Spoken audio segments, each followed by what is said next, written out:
Okay okay ఇక్కడ మనం ఏం చేస్తున్నాం అంటే క్లియర్ చేస్తాం. ఒకసారి క్లియర్ చేసి git pull origin main hyphen rebase అని కొడతాం సింపుల్గా. ఓకే ఇప్పుడు నేను ఏం చేస్తున్నా git push origin main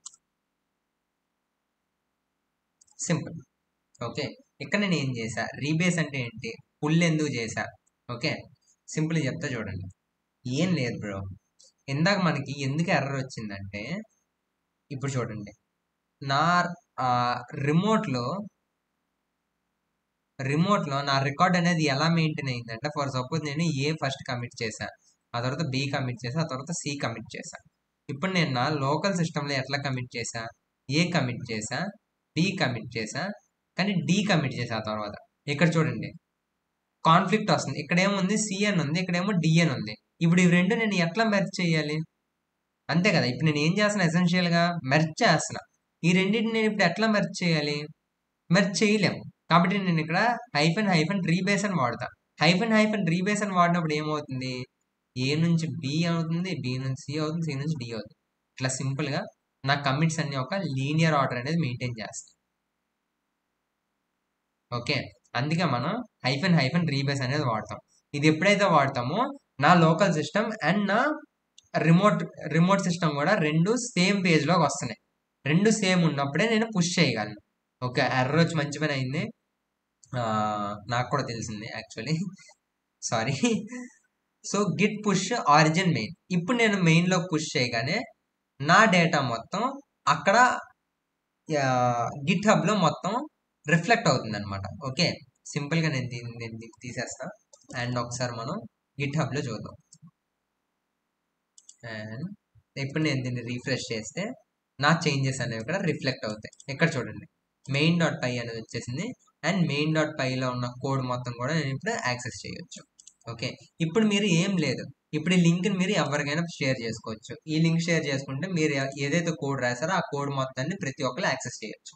simple, complex task ఏం లేదు. ఓకే ఇప్పుడు మళ్ళీ మనం వెనక్కి వెళ్దాం. ఓకే ఇప్పుడు ఈ కమాండ్స్ అన్ని మీకు అర్థమైందని అనుకుంటున్నా. అండ్ గిట్ హైఫన్ రీబేస్ అనేది కూడా ఒక command, Git hyphen rebase. So ఎట్లాంటి టైంలో వాడాలో మీకు తెలిసింది కదా.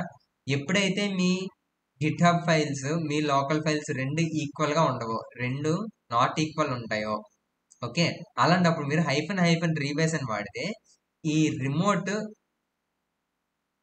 అనేది ఈక్వల్ టు లోకల్ అయిపోతుంది. ఓకే ఎప్పుడైతే ఇది ఈక్వల్ అవుతుందో మీ లోకల్లో ఉన్నదంతా మీరు రిమోట్లో పుష్ చేసుకోవచ్చు. Local to remote simple. ఓకేనా అర్థమైందా. నెక్స్ట్ పేజ్కి వెళ్దాం. ఓకే సక్సెస్ఫుల్గా బ్రాంచింగ్ వచ్చేసాం. అసలు బ్రాంచింగ్ అంటే ఏంటి, బ్రాంచింగ్ ఇన్ గిట్. ఓకేనా బ్రాంచింగ్ అంటే ఏంటి, బ్రాంచ్ అసలు నేను ఎందుకు క్రియేట్ చేయాలి. ఓకే సింపుల్గా ఈ గ్రాఫ్తో చెప్తా చూడండి. ఓకే బ్రాంచ్ అనేది ఎందుకు ఎంత ఇంపార్టెంట్ అవుతుందంటే ఫర్ సపోజ్ ఇప్పుడు నా దగ్గర ఒక సాఫ్ట్వేర్ ఉంది. ఫర్ సపోజ్ ఇప్పుడు నేను ఒక సాఫ్ట్వేర్ని డెవలప్ చేస్తాను. ఓకే ఫర్ సపోజ్ చూడండి నేను ఒక వెబ్సైట్ని తయారు చేస్తున్నాను. ఈ వెబ్సైట్లో డిఫరెంట్ కాంపోనెంట్స్ ఉన్నాయి. ఫర్ సపోజ్ ఇక్కడ ఒక నావిగేషన్ బార్ ఉంది, ఇక్కడ ఒక ఇమేజ్ పెట్టాలి అండ్ ఇక్కడ నేను కొంత టెక్స్ట్ అనేది యాడ్ చేయాలి. టెక్స్ట్ ఇదేమో నావ్ బార్, ఇదేమో ఇమేజ్. ఇప్పుడు నేను మొత్తం కోడ్ నేను రాయను, నాకు బద్ధకం, నాకు ఒక పెద్ద టీం ఉంది. ఇప్పుడు నేను ఏం చేస్తాను అంటే నావ్ బార్ ఒకడికి అసైన్ చేస్తాను. నావ్ బార్ అనేవాడు ఒకడు చేస్తాడు, ఓకే టెక్స్ట్ అనేవాడు ఒకడు చేస్తాడు, ఓకే సెకండ్ పర్సన్, ఇమేజ్ అనేవాడు థర్డ్ పర్సన్ చేస్తాడు. ఓకే ఇప్పుడు వీళ్ళు ఏం చేస్తారంటే ఇది నా మెయిన్, ఇది మెయిన్ అంటే దీని యాక్సెస్ నా దగ్గర ఉంటుంది. ఓకే ఇప్పుడు నావ్ బార్ వాడు ఏం చేస్తాడంటే సింపుల్గా ఈ మెయిన్ నుంచి ఒక బ్రాంచ్ క్రియేట్ చేస్తాడు, కొత్త బ్రాంచ్. ఈ బ్రాంచ్ పేరు ఏంటి, నావ్ బార్. బ్రాంచ్ పేరు ఏదైనా అవ్వచ్చు, ఫీచర్ 1 అవ్వచ్చు, ఫీచర్ 2 అవ్వచ్చు, నావ్ బార్ అవ్వచ్చు, మాస్టర్ అవ్వచ్చు, మీ పేరు ఉండొచ్చు, నా పేరు ఉండొచ్చు, బ్రాంచ్ పేరు ఏదైనా పెట్టుకోవచ్చు. కానీ మీకు అర్థం అవ్వాలి end of the day. Okay now bar అనే ఒక కొత్తది క్రియేట్ చేశాడు. ఓకే క్రియేట్ చేసిన తర్వాత ఏంటి, వీడు చేంజెస్ చేసినవన్నీ అందులో యాడ్ చేసాడు. అంటే నావబార్ అనేది వీడు సక్సెస్ఫుల్ గా తయారు చేశాడు. కానీ ఇప్పుడు నాకు ఇంకా మెయిన్ లోకి రాలే అది. ఓకే, నాకు ఇంకా మెయిన్ లోనే యాడ్ అవ్వలేదు. నెక్స్ట్ వాడు ఏం చేస్తున్నాడంటే ఇలా వచ్చాడు, ఇంకో బ్రాంచ్ క్రియేట్ చేశాడు. ఈ బ్రాంచ్ లో ఏమవుతుందంటే టెక్స్ట్ అనేది నేను యాడ్ చేస్తాను. ఈ బ్రాంచ్ లో డెవలపర్ టెక్స్ట్ అనేది యాడ్ చేశాడు. ఓకే, నెక్స్ట్ అలా వచ్చింది, ఇంకో బ్రాంచ్ క్రియేట్ చేశాడు. వీడేంటి థర్డ్ పర్సన్, వీడేం చేశాడు ఇమేజ్ ని యాడ్ చేశాడు. ఓకే, అంటే ఇప్పుడు ఒక్కొక్క బ్రాంచ్ లో ఒక్కొక్క సెట్ ఆఫ్ కోడ్ ఉంది. ఇందులో ఏముంది నావబార్ ఉంది, ఇందులో ఏముంది టెక్స్ట్ ఉంది, ఇందులో ఏముంది ఇమేజ్ ఉంది. ఇక్కడ మీరు ఒకటి అబ్జర్వ్ చేస్తున్నారా, ఎవరి కోసం వెయిట్ చేయట్లే. First thing, no waiting.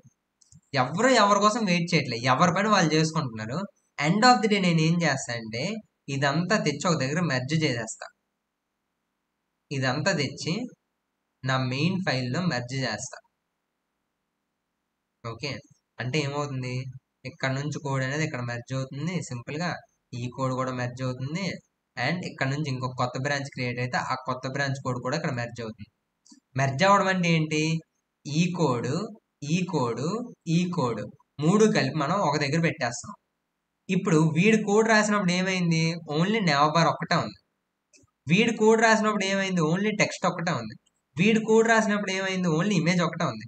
నేను ఎప్పుడైతే ఈ మూడింటిని మెర్జ్ చేస్తానో నా దగ్గర అప్పుడు ఏముంది, నావబార్ ఉంది, టెక్స్ట్ ఉంది, కోడ్ ఉంది, అదే ఇమేజ్ ఉంది. చూసారా, ఎవరి కోసం వెయిట్ చేయట్లే ఇక్కడ.